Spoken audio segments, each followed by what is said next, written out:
Next, from the state capitol, Republican Senate leaders introduce an alternative budget to the one presented by Governor Quinn.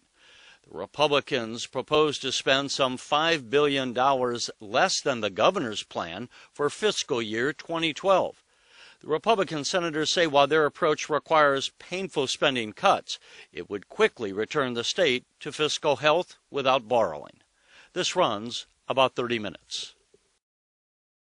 Well, good morning. Thank you all for coming for part 2 of our budget plan disclosure. You know, we were here last week and talked about the problem that Illinois was facing, and we can't start today talking about cuts without reiterating the dire circumstances that we're facing. So I want to direct you to this chart here just to remind you why we're here today. As we talked about last week, if we don't do anything, 5 years, we have $22 billion deficit. That's a huge problem for this state. That means that not only will the tax go away, the income tax, but we'll probably have to raise taxes again. There is a path to get to this scenario to completely change the trajectory of where this state is going financially and actually end in 2016 with a balance, a $4 billion balance. What we're going to talk about today not only leaves us with a balance here, but it also avoids borrowing, allows us to pay our bills in cash, and to actually remove all of the taxes back down to the original 3% that we had as an income tax in this state. Is that going to be easy to do? No.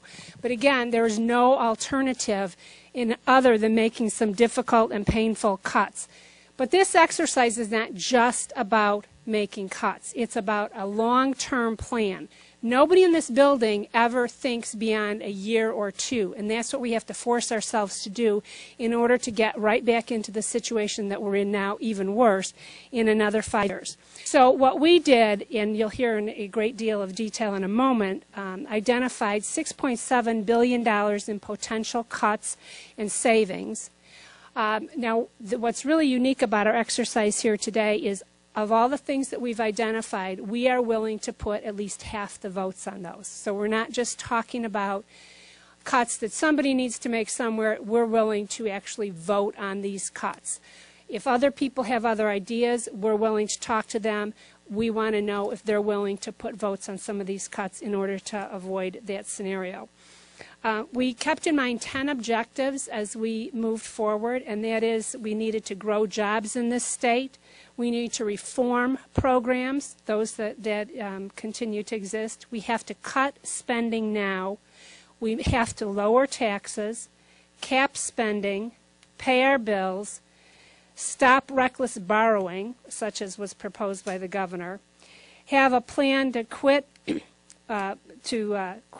to have temporary tax actually be temporary, to prevent future bill backlogs by, when we get current with our bills, eliminating the mechanisms that allowed us to get there, and to stop expanding government. The reasons that we need to do this is that if we don't, once again, we'll face the same situation that we faced right now, even worse, and taxes will go up. Our plan has not only cuts, but it also has adjusted revenue projections. So if we talk about cutting Medicaid, we've reduced the federal match. And it's important to note that nobody, we put this out there last week, asked people to challenge us on it, and there's nobody that said this isn't true. That's not the situation we're facing. So this is really time for a reality check about where state government is going. If we don't make the cuts today, we'll be paying for that in a short time. So I want to turn it over to Senator Althoff to make a few additional comments, and then Senator Murphy will be talking about some of the specifics about the cuts that we're proposing. Thank you, Leader Radonio, and good morning, everyone. Balancing the budget and bringing fiscal stability back to Illinois is certainly a daunting task, as you've just heard. So daunting that if the Greeks were writing the myths today, they'd probably include balancing the Illinois budget as one of the 12 feats of Hercules. And honestly, standing up here, given the choice, I think that most lawmakers would rather slay a hydra than tackle one of the other feats, particularly balancing the budget. But cutting, spending, balancing needs to happen, and it needs to happen today. and that's why we're here. It's time to stop propagating the myths that resolving our fiscal crisis can be done without a significant reduction in state spending. We need to craft a budget based on the cold, hard reality of what it will take to bring Illinois back from the edge of our financial cliff. We're not up here today proposing these spending reductions because we're happy about cutting state spending. Many worthy programs that we've advocated for, would be impacted by our plan. The fact is we have no choice. If we do nothing, the problem doesn't disappear. It gets worse. The pain intensifies. Our friends on the other side of the dispute don't dispute the numbers we released last week that show Illinois would face a $22 billion deficit in 5 years without the type of substantive spending reductions contained in our plan.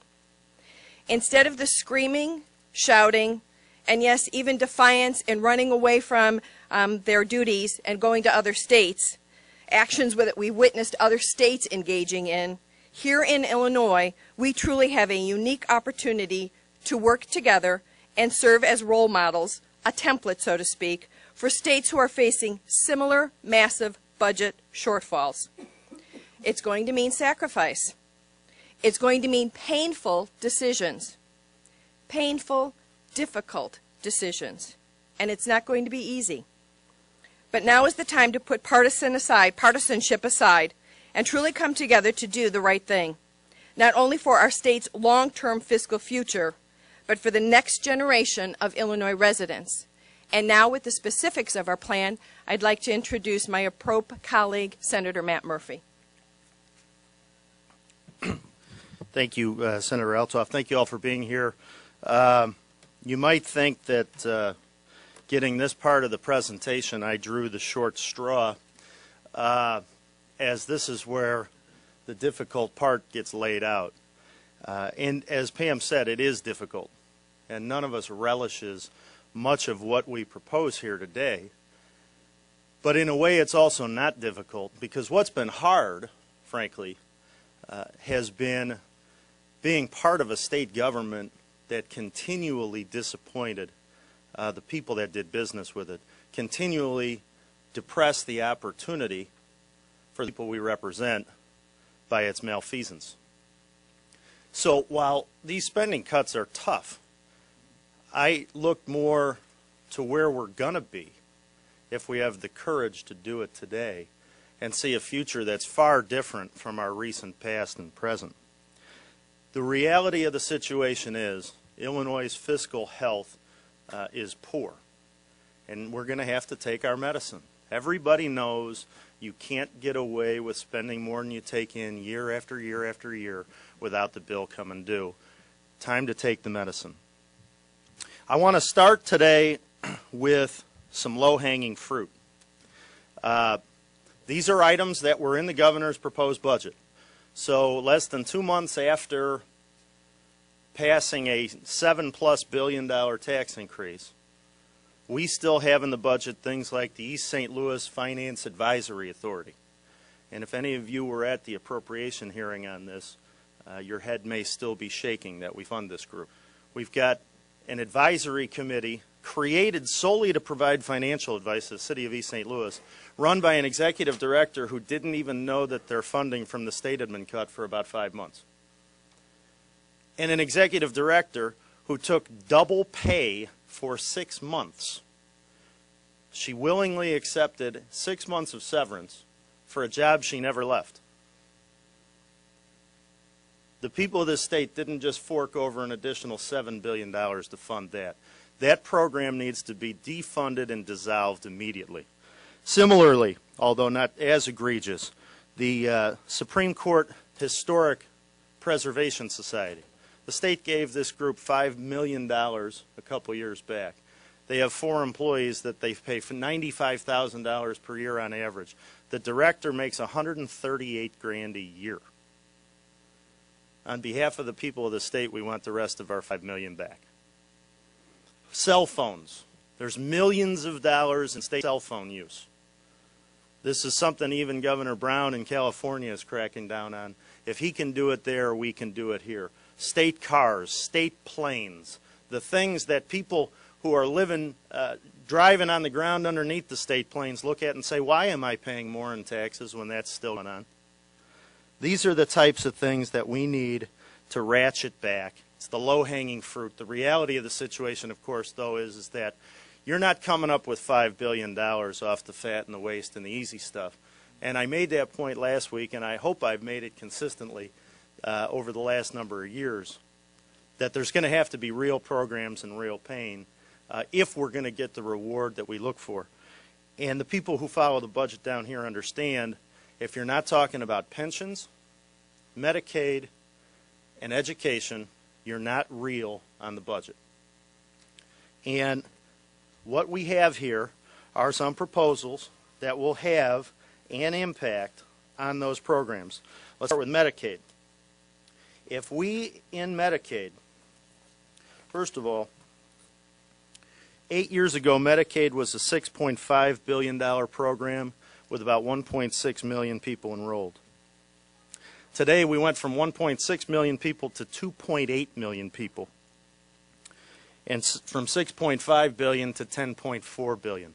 A massive expansion of our social safety net program, one that frankly is unsustainable. If we were at the national average on eligibility for Medicaid, we would save about $1.6 billion out of our budget. Our target out of Medicaid, and there are a number of different ways to get there, and we are open to any other solutions for how to do this. But if you took and put us at just the national average of states on eligibility for Medicaid, we would save $1.6 billion a year.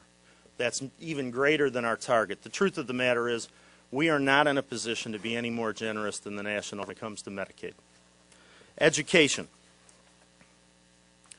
Education has been, I think it's fair to say, the number one priority of most legislators and most people as a state funding program. Last year we spent $28.6 billion in local, state, and federal money on K through 12 education. Our target is to shave $725 million off of the governor's proposed budget on K through 12 education. That is less than 3% of what was spent statewide last year on K through 12 education.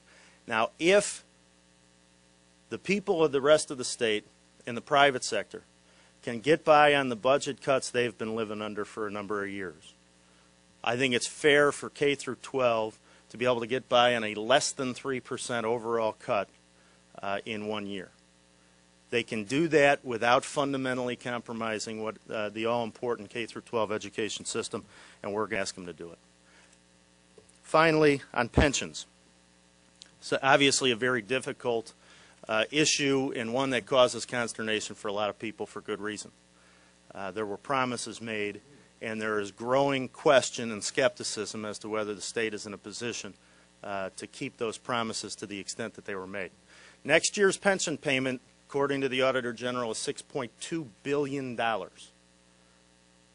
That's over $1 billion more than we're talking about in this proposal today. Many of us are concerned about the state's ability to keep making that commitment. We want to make as much of that commitment as we can, but we think changes need to be made in the system, many of us, to be able to do that. Our target here comes from the Civic Committee of the Commercial Club of Chicago, where they project, based on their plan, which is Senate Bill 105, sponsored by Senator Lawson, $1.35 billion in savings. These are some of the big ticket items that we're talking about. And as the leader mentioned, this is a rollout of ideas. This is a menu of options. What is not an option is walking into a $22.5 billion hole 5 years after the biggest tax increase in state history. That can't happen. I would hope that no matter where you're at in the political spectrum in this building, you would recognize that that is not an option and would be willing to work with us to try to get this done to avoid that result. We have the opportunity, and you'll see it in these numbers, if we have the courage to do what's difficult today, to provide job growth, as many as 400,000 new jobs over the next 5 years, lower taxes on the people of this state, and what a message that sends to job creators, having our bills paid on time, and finally getting out from the embarrassment of the bill backlog we've seen the last number of years, and a balanced budget without borrowing. Now imagine those four concepts being in the same story as the phrase the state of Illinois. That can be real. That can be real. But to get there, we have to get real now. We have to face the reality of the situation we're in and have the courage to do what is hard to make a better future for the people of this state. That is what this plan does. We are open to suggestions. We are open to other people's ideas on where we can do things differently. This is the beginning, we hope, of a productive dialogue and the beginning of a rollout that I would turn it over to Senator Kyle McCarter to explain a little further.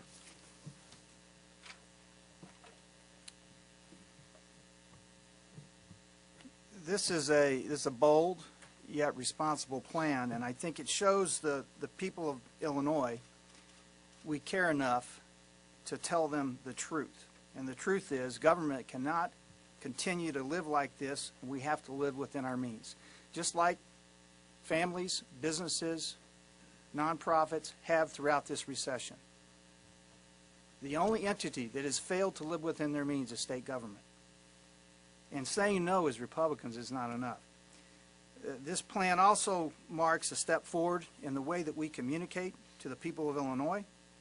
The details of the proposal are able for viewing on the internet at IllinoisRealityCheck.com. Included on the site is a short video explaining the financial problem, its impact on the lives of Illinois residents, and what can be done to address this issue. I believe that we are in tune with the way people communicate today, the way you communicate with your friends at home, outside of this Capitol, and the plan will be available on your cell phone immediately, and I think it'll make an impact on you and your family. As you read it and pass it along to your friends, I think we're going to see change in this state. The power to change direction lies within the people. I encourage the citizens to get informed, involved, and join us in setting Illinois back on the path of financial stability. Again,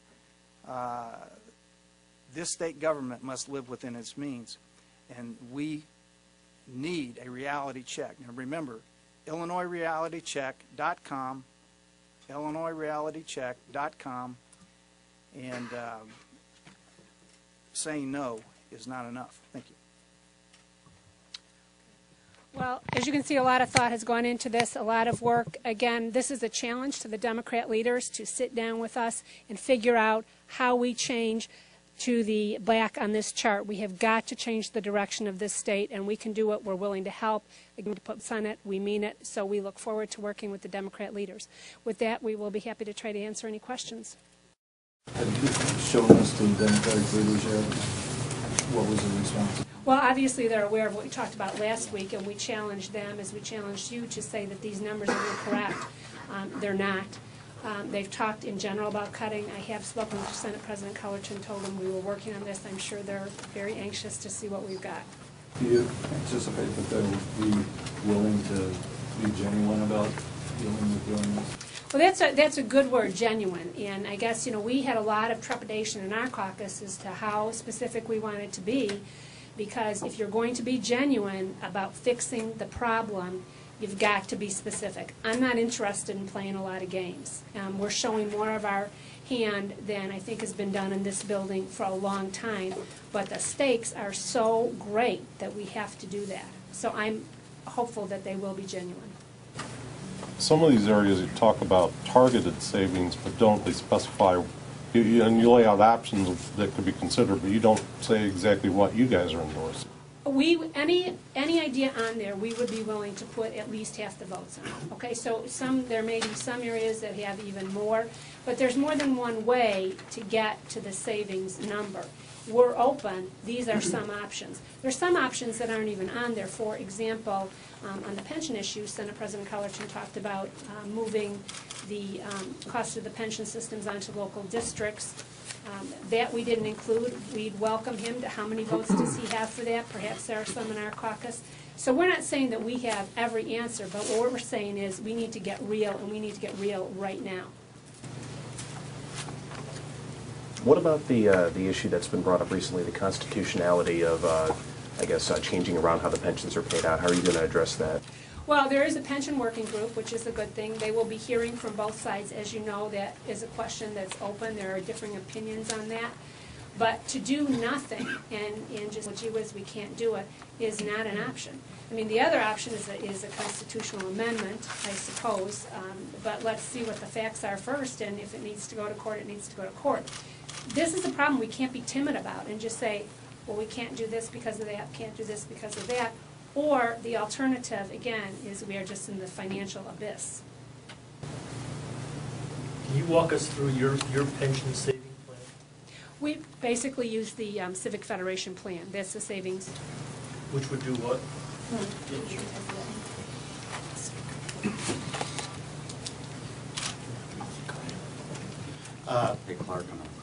Senate Bill 105, Senator Lawson's bill is essentially an adoption of the Civic Committee's proposal to provide 3 options for current employees. The first option would be to stay in the current system at a significantly higher price, which it's interesting that there's discussion in other states right now about doing the same thing. Second option is for current employees to go into the new defined benefit plan that began January 1st for employees hired on January 1st, 2011 or later. And then the last option would be to go into a defined contribution plan for current employees going forward with a 6% employer match. And incorporated in all of this is that everything you've earned to date in the current system, you will get under the rules of the current system. But after passage of this proposal, you will be in a different system. Senator, I don't know, what are your presumptions of national economic growth? Because obviously the Illinois economy exists within the national economy. Well, by and large, we have taken the governor's 2 percentage point growth projection. We've seen a little bit of, we project some increases on the back end up to 4% by 2016 of economic growth in the state.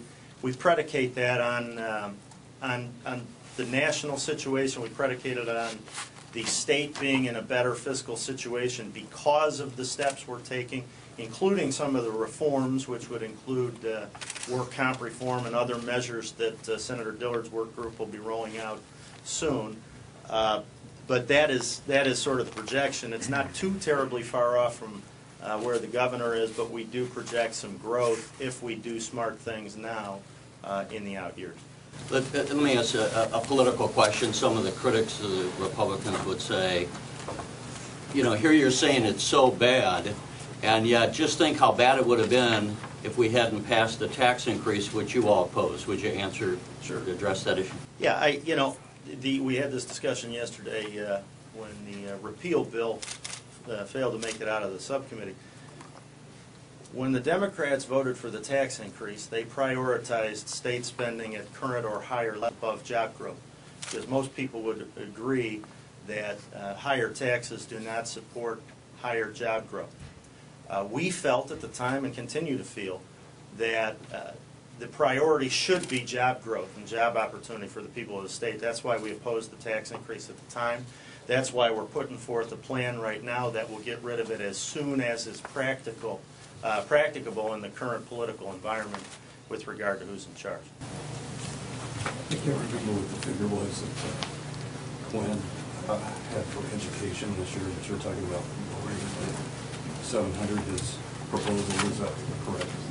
That's correct. Does that lower it beyond what the current level is in the current fiscal year? I believe it would go with Governor Quinn's proposed budget. I think 725 would take it down. But again, in the context of the overall spending on K through 12 with local property taxes and federal money, that reduction is less 3%. What is the number you're using for the bill backlog, and how fast under your plan would you be able to pay that back? We anticipate a bill backlog of GRF bills of about $4.35 billion, which we anticipate being gone in less than 2 years if we do this. So you take a lot of this new money from the tax increase and go towards paying down bills, is that? In the near term, that would effectively, that would probably be a fair way of putting it. On the head count for employees, where do you think that, have you looked at that, and where do you think that should be? Are we properly staffed right now, or are we overstaffed in your estimation? How does it? Well, the governor proposed a 950 employee headcount increase this year. In general, we are opposed to adding headcount, with one, I think, significant exception over the last few years. We have advocated for a higher headcount in corrections to bring down the overtime costs. Those were up over $50 million just in that department not too long ago. And so in that one area, we think you can save money with an increased headcount, but beyond that, our plan does not contemplate headcount increases. Have you identified which Republican senators are on board with this plan? How many? You mentioned the number of votes, but have you identified who? We're all on board with the plan and the concept that we need to change the trajectory of state government. What I'm saying with respect to specific proposals, we would put 15 votes at a minimum on any of these ideas. Now, some of them have much broader support. You know, obviously everyone runs in their individual district, but we're all on board with the plan, and we will support cuts. Do you think that, given a closer look at the numbers, that the Quinn's administration was shooting you straight to the campaign on the numbers that were drawn? Not at all. Governor Quinn misled the people in several ways. One is his tax increase. Although his budget director told New York they need a 2% increase, he pledged not to raise it more than 1%, and has turned his back on the people of Illinois by raising the tax 2% and taking a week's pay. I called for more cuts. Governor Quinn called for cuts, but we can see that he asked and was authorized a 10% increase in spending this year. He's not serious about tackling the problems of state spending. The insider deals that we continue to see, as reported just a couple days in the Panagraph, and others show that Governor Quinn is not sincere in cutting spending or right-sizing state government. That's what this proposal is all about, and someone's got to speak up for the people of Illinois. If we don't, we're going to continue to see the erosion of jobs, higher unemployment, and less state revenues. Have you examined the economic impact if the state were to borrow the $8 billion governor is proposing, and where that would lead us in, say, 4 or 5 years? Let me speak to that, and then I'll turn it over to Leader Radonio. One of the bigger problems is that just digs a deeper hole in the backs of our children and grandchildren, and frankly, a preponderant amount of the interest payments would go to support other economies outside of the state of Illinois. It's a false promise, and a promise that further would erode the job climate in Illinois. Well, there's no identified way to pay that money back, and in fact, some of the borrowed money actually supports a level of spending that we can't afford, and it really just masks the deficit and makes a bigger cliff. I mean, the fact is, when we have to pay it back, we still end up in that $22 billion deficit situation. So you can't borrow your way out of it. You have to make some cuts. It's the only way to do it. Thank you. You're watching the Illinois Channel, an independent nonprofit corporation formed to provide gavel-to-gavel coverage of Illinois state government and other public affairs events taking place across Illinois.